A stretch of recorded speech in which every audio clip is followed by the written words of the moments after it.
يا دكتور، هل في تمارين بتضيع التسدي؟ اولا التسدي او الجينو، خلي بالنا ان احنا لازم نعرف هو ايه الفرق ما بين التسدي وما بين الهرمونات، يعني او ما بين اللي هو الدهون.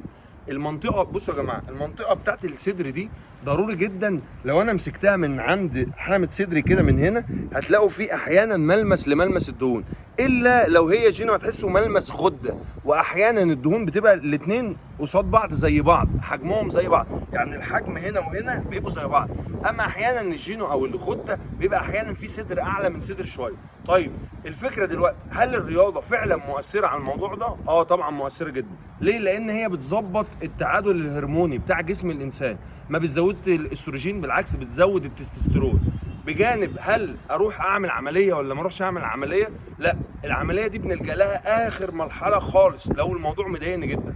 خلي بالنا، هل الجينو ده مرض؟ لا، ده مش مرض خالص، دي اضطرابات هرمونيه. طيب عشان انا اعالجها اعمل ايه؟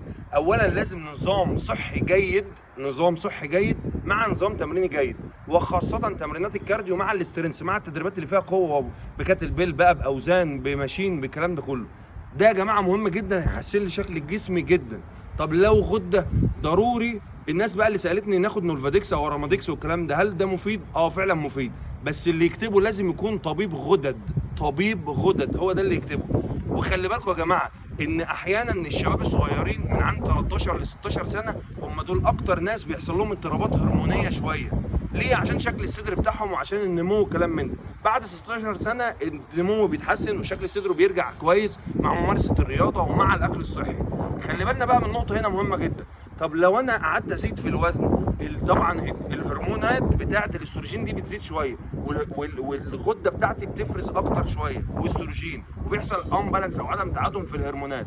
فبيحصل ايه؟ التست بيقل والاستروجين هو اللي بيزيد، فطبعا التسدي هيبقى عندي عالي، وده هرمون انثوي.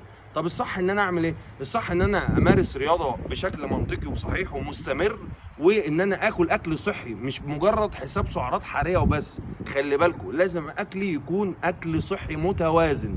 ليه؟ عشان وبالذات فيتامينين هقول لكم عليهم مهمين قوي قوي قوي لموضوع التسدي ده، الزنك وفيتامين د، دول مهمين جدا. وخلي بالكم انا كنت عامل حلقه قبل كده قلت لكم ازاي نعلي معدل التستوستيرون في جسم الانسان، اللي هو انا ممكن اخد الارجينين مع زنك، ده بيساعدني وبيعلي التست جدا في جسمي.